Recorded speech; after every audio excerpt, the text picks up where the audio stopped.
I saw the immense pain in the faces of the families, and I heard their cries when they got the news, and it was utterly heart-wrenching. And I felt immensely helpless.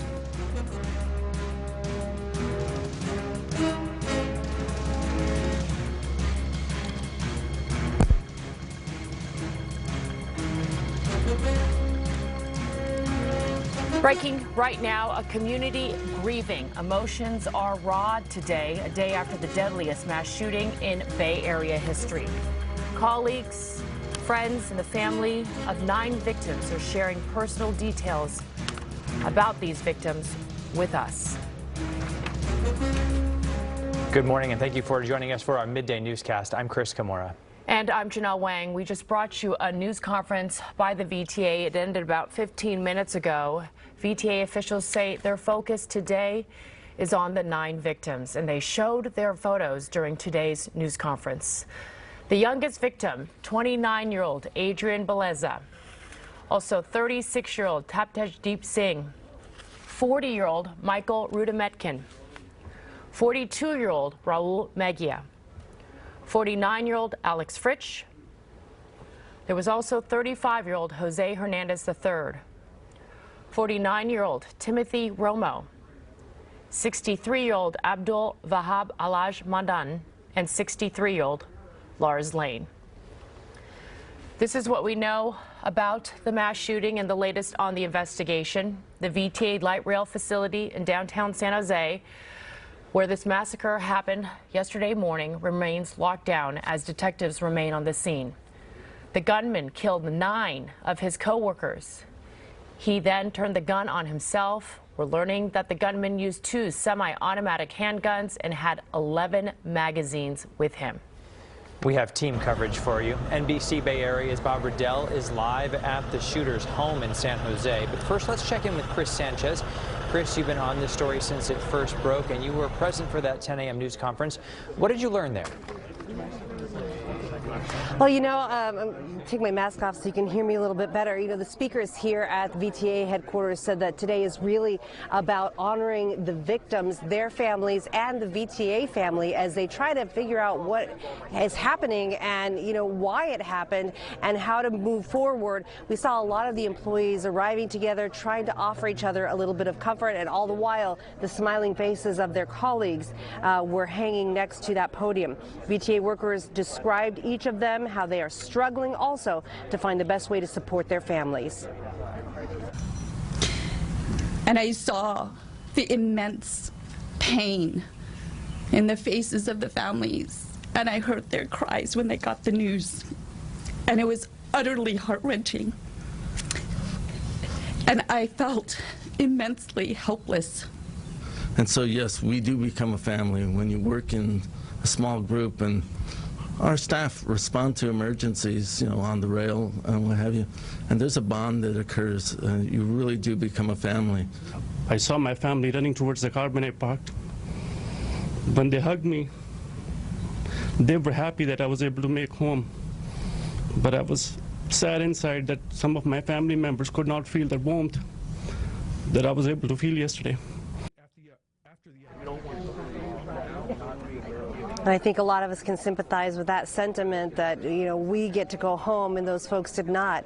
The last 2 speakers supervised the people who were killed and pointed out that many of them worked for VTA for decades, not just years, serving as essential workers, working odd shifts where you get to know each other pretty well, responding to emergencies on the rails and on buses, experience that they say bonded them as co-workers and often like family members. The VTA, the city, the county, they are providing services to the victims and their families and survivors to help them cope with this loss and with the trauma. Well, earlier today, we met a VTA rider who showed up at the light rail yard with a sign reading "One Love," saying it's time people took better care of each other. It's really just the community is my connection. And this, you know, this is a tragic thing, and it happened to be in my backyard. And I came out here to support the families, you know, that are going through this rough time right now. He encouraged people to just reach out to their neighbors, talk to them, ask them if they're okay. He plans on being at the public vigil in the honor of the 9 fallen VTA workers, which is planned for 6 o'clock tonight, right in front of San Jose City Hall. VTA also talked about the service disruptions because that Guadalupe yard is going to remain closed for the investigation. There are bus bridges in place, but you can find all of the logistical type of details at NBCBayArea.com. But of course, you know, the disruption of service pales in comparison to this loss of life. And of course, all of these folks here invite you to show up to the public vigil to make sure the families know they're not alone. In San Jose, Kris Sanchez, NBC Bay Area News. Thank you, Kris. Now, there are 2 investigations happening here, one at the light rail facility and then another one at the gunman's home. That's a map showing you the distance between the 2 scenes. The house is in South San Jose on Angmar Court, about 8 miles from the VTA rail yard where the shooting took place. Well, NBC Bay Area's Bob Redell is live at that house. Bob, what's happening there today? Well, Kris, it's the second day we've got a heavy law enforcement presence out here. This is in addition to the fire department. You can see the San Jose bomb squad along with the robot. They're back out here along with FBI bomb techs and ATF agents. The house is 3 houses down to the left side. This is the house that burnt down. It appears that they are still searching that house for possible explosive devices. I just spoke off camera with a member of the ATF police force. He tells me they haven't found anything yet. They're still looking. They do not know how long they will be out here. He said it was, quote, a slow, methodical process. And this is since the house is burned out on the inside. So there's a lot of rubble in there. It's harder to find things. This surveillance video, if you want to take a look at your TV screen, this is from a neighbor. It shows the suspect leaving his home yesterday morning. You can see he's carrying a black duffel bag. He puts it into his white pickup truck. His house caught fire a little bit later. Law enforcement is investigating whether or not he set the fire to his house using a timed device to coincide with the time of the shooting. We spoke with the suspect's ex-wife, who was married to him for about 10 years. This was until 2005 when the couple divorced. She says he would come home angry about work. And in an interview with the Associated Press, the wife says the suspect talked about killing people at work. She never believed he'd actually carry out that threat. I used to tell him that that's how it is in the jobs. You always have, you know, problems, and people may not like you for no reason. You may not like so-and-so for whatever reason. That's how it is. But sometimes he didn't like my response, or he would get more mad. So I was just like. An ex-girlfriend who does not want to be identified and who dated the suspect for 6 months in 2008 says he was unstable. She also remembers him being angry with his coworkers and was stressed about his job and complained about his boss. Reporting live here in South San Jose, Bob Redell, NBC Bay Area News. Thank you, Bob. Yeah, Bob, real quick question, Bob. I'm wondering, if the people who live on that cul-de-sac, have they been allowed back in their homes? They were allowed back in last night. So when we were out here about 24 hours ago, that's when they really started pulling people out of their homes or telling them to leave because they weren't sure what was in the house. They did a search yesterday. They're continuing a search today. But at some point last night, they did let them back in their home, and we've seen them coming in and out this morning as they've gone to work or other locations. All right, that's positive. Bob, thanks. Janelle? Well, Kris, we have more details now. The Bay Area, unfortunately, the site of previous mass shootings. Some people who've lived in the Bay Area a long time may remember 1993. The Chronicle reposted its front page following the 101 California shooting in San Francisco, where a gunman killed 8 people and himself. Yesterday's San Jose rampage is the deadliest in the Bay Area since then. Our investigative unit looked at some of the more recent shooting rampages in the Bay Area. The locations include tragedies at Oikos University in Oakland, a UPS facility in San Francisco, the Veterans Home in Yountville, YouTube's headquarters in San Bruno, and the Gilroy Garlic Festival. That shooting took place nearly 2 years ago now. It was July 2019 when a gunman killed 3 people, including a 6-year-old boy. The killer killed himself too. Feels like it was yesterday, doesn't it?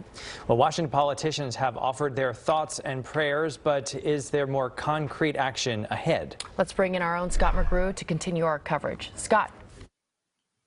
Well, good morning. You know, we've seen some action from the Biden administration, Janelle and Kris, in the form of a few executive orders, but I don't think you've seen the big actions that many Americans were expecting when they elected Joe Biden president. He has repeatedly called for stronger gun control, including liability measure for gun makers. But when asked at his first and so far only press conference when some of those big proposals would come, he said it's all about the timing, saying he wanted to make sure his infrastructure plan passed first. That led a top gun control advocate to say, quote, "I'm disappointed he has the nerve and the audacity to say he's going to do things in sequential order. It's out of order to bury your child. It's out of order to be shopping for eggs and have your life disrupted." Now, President Trump actually worked closely with California's Dianne Feinstein, author of the assault weapons ban of the 90s, on comprehensive gun control after the Stoneman Douglas shootings, only to completely reverse himself after meetings with the NRA. The broadest gun control bill created by Dianne Feinstein of California came after that mass shooting at 101 California back in the early 90s. That shooting actually had fewer victims than the San Jose train yard shooting, but it galvanized Congress.